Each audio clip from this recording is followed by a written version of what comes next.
के लिए दिया, किसी खास व्यक्ति किसी खास लोगों के लिए दिया नहीं जी। और यह शांति का संदेश है और प्राकृतिक है जी। बाकी जितने लोगों की चर्चा हम सुनते हैं उसमें कहीं प्रकृति का नामो निशान नहीं आ पाता है, इसीलिए उस पर हम भरोसा नहीं करते हैं जी। और यह किया जाए तो उस तरह से मतलब पूरे विश्व के कई देश जो है बोधिसत्व अपना चुके हैं, जापान, चाइना और लगभग बहुत सारे देश जो है बुद्ध को माने, उनके विचारों को मिले, लेकिन भारत में उपेक्षित क्यों है सर? देखिए, मेरे समझ से इतिहास को अगर पढ़ा जाए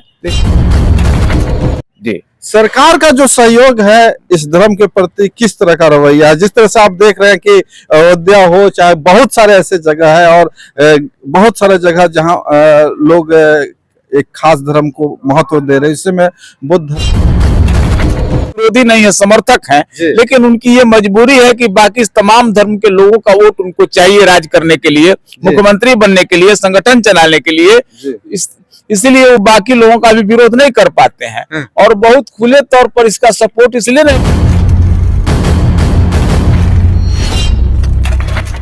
नमस्कार, मैं रविंद्र कुमार और देखना शुरू कर चुके हैं बेनिफिट टीवी न्यूज। जैसा कि आप जानते हैं, आज हमारी जो मौजूदगी है पटना के बौद्ध विहार में है और हमारे साथ एक बोधिसत्व लोग जो हैं, बुद्ध से जुड़े धार्मिक व्यक्ति हैं, मांझी जी, राम विचार मांझी जी इनका पूरा नाम हुआ और बौद्ध धर्म से रिलेटेड हम इनसे कुछ बातचीत करेंगे। क्या कुछ संदेश बुद्ध का था फैलाने का प्रयास करेंगे इस पूरे देश में, क्योंकि अब जब हर जगह देख रहे हैं विश्व में हर जगह अशांति फैली हुई है और बुद्ध के विचारों से ही पूरे वर्ल्ड में शांति आ सकती है, तो जरूरी पड़ता हम लोग का उत्तरदायित्व है कि देश और प्रदेश और पूरे विश्व में शांति का संदेश जाना चाहिए। ऐसे में हमारे साथ मांझी जी हैं, आइए हम बात करते हैं। सर, आज के जो परिप्रेक्ष्य है उसमें बुद्ध का विचार किस तरह से आप देखते हैं? बुद्ध के विचार की क्या होनी चाहिए? बुद्ध का विचार इसलिए सर्वोपरि देखते हैं कि हम चूंकि विज्ञान पक्ष के आदमी हैं, आडंबर अंधविश्वास पाखंड पर मेरा कोई भरोसा नहीं है। ज्ञान विज्ञान सर्वोपरि होता है, जिस ज्ञान को तथागत बुद्धा ने हम सबों के सामने रखने का प्रयास किया है कि नहीं, शांति का संदेश उन्होंने दिया और पूरे मानवता के लिए दिया, किसी खास व्यक्ति किसी खास लोगों के लिए दिया नहीं और यह शांति का संदेश है और प्राकृतिक है। बाकी जितने लोगों की चर्चा हम सुनते हैं उसमें कहीं प्रकृति का नामो निशान नहीं आ पाता है, इसलिए उस पर हम भरोसा नहीं करते हैं।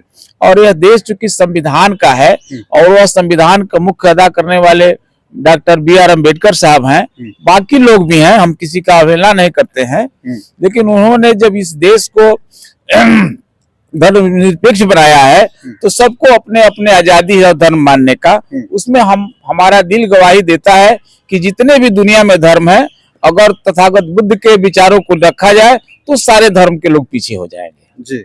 चूंकि हाँ जी, जिस तरह से आप देख रहे हैं कि भारत में बौद्ध धर्म की उत्पत्ति हुई, यहाँ से बिहार से बुद्ध ज्ञान की भूमि रही, लेकिन पूरे भारत में जिस तरह से बौद्ध धर्म उपेक्षित मान सकते हैं एक तरह से, और पूरे विश्व की अगर तुलनात्मक अध्ययन किया जाए तो उस तरह से मतलब पूरे विश्व के कई देश जो है बोधिसत्व अपना चुके हैं, जापान, चाइना और लगभग बहुत सारे देश जो है बुद्ध को माने, उनके विचारों को मिले, लेकिन भारत में उपेक्षित क्यों है सर? देखिए, मेरे समझ से इतिहास को अगर पढ़ा जाए तो यह देश कभी बौद्धिस्ट था और स्वर्णिम इतिहास रहा है उस समय का, लेकिन इतिहास में लगता है कि कुछ लोगों ने हम लोगों के साथ बेईमानी करके इस देश पर अप्राकृतिक चीजें और पाखंडवाद को थोपने का काम किया। नतीजा हुआ कि इस देश से धीरे धीरे बुद्धिज्म समाप्त हो गया और पुनः एक बार फिर से जब पढ़े लिखे समाज के लोग बुद्धिज्म के बारे में पढ़ना लिखना जानना समझना प्रयास कर रहे हैं तो धीरे धीरे बढ़ता भी नजर आ रहा है।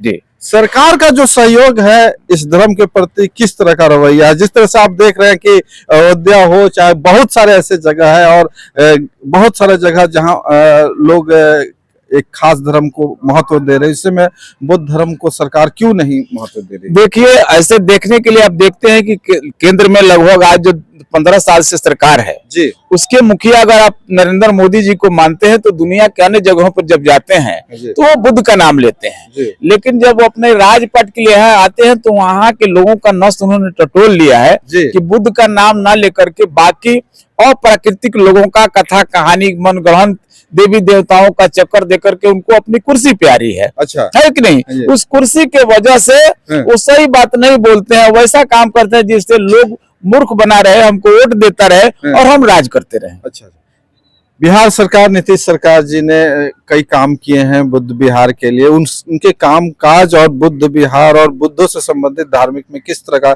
सहयोग आप मानते हैं? निश्चित रूप से जितने लोग हैं उन लोगों में नीतीश जी का काम बुद्धिस्ट के बारे में थोड़ा सराहनीय जरूर लगता है। चाहे वो पटना की धरती पर उसके विरोधी नहीं है, समर्थक हैं, लेकिन उनकी ये मजबूरी है कि बाकी तमाम धर्म के लोगों का वोट उनको चाहिए राज करने के लिए, मुख्यमंत्री बनने के लिए, संगठन चलाने के लिए, इसीलिए वो बाकी लोगों का भी विरोध नहीं कर पाते हैं और बहुत खुले तौर पर इसका सपोर्ट इसलिए नहीं कर पाते हैं कि इनके समर्थकों का वोट अभी कम है, इसीलिए वो इसका सपोर्ट नहीं कर पाते हैं। जी, कई लोग बुद्ध को तो जानते हैं लेकिन बुद्ध के विचारों से भी बहुत लोग अवगत है, लेकिन बुद्धिज्म में आने के लिए कौन कौन से नियम अपनाने पड़ेंगे ये थोड़ा सा स्पष्ट, ज्यादा प्रचार प्रसार नहीं होने की वजह से नहीं जान पाते हैं। तो हम जहां तक जानते हैं 2 तरह के नियम है। पहला है जो भंते होते हैं और दूसरा आम नागरिक जो होते हैं जो बुद्धिज्म अपनाते हैं उनके लिए।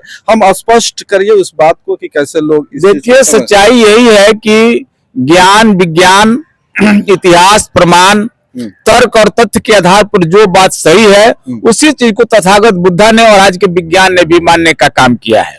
और इन 8 चीजों से ऊपर जिसका जैसे कि कोई कहता है कि मछली के पेट से बच्चे का जन्म हो गया, यह अप्राकृतिक चीज है और इसी को लोग मान रहे हैं। गोबर में लोग देवता खोजता है, गोबर में देवता तो रहते नहीं है कि नहीं? क्योंकि हम लोग इतिहास को पढ़े हैं तो यही लगता है कि जब लोग शुरुआती दौर में प्रकृति की पूजा करते थे, चाहे वो डर से करते थे या लाभ के लिए करते थे, लेकिन धीरे धीरे उसका रूप बदल करके लोगों ने हम लोगों को इतना जाल में फंसा दिया है और खुद फंसे हुए हैं, इसीलिए इस चीज का सही चीज को सामने नहीं रखने देते हैं।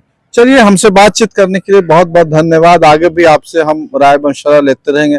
साथ में जो बुद्ध के विचार है उनको हम चाहते हैं कि आगे लोगों तक पहुंचे, आगे लोगों इस बारे में जाने और विश्व में शांति स्थापित करने के लिए बुद्ध का मार्ग अपनाना बहुत ही आवश्यक है। इसलिए दर्शकों से रिक्वेस्ट करेंगे, चाहे आप जो भी हैं, जहां भी हैं, बुद्ध से ही ये दुनिया चलेगी, बुद्ध के विचार से दुनिया में शांति आएगी, चाहे जो भी हो। बाकी आपको वीडियो कैसा लगा कमेंट करके जरूर बताएं, ज्यादा से ज्यादा वीडियो को शेयर करें। बहुत बहुत धन्यवाद सभी साथियों को।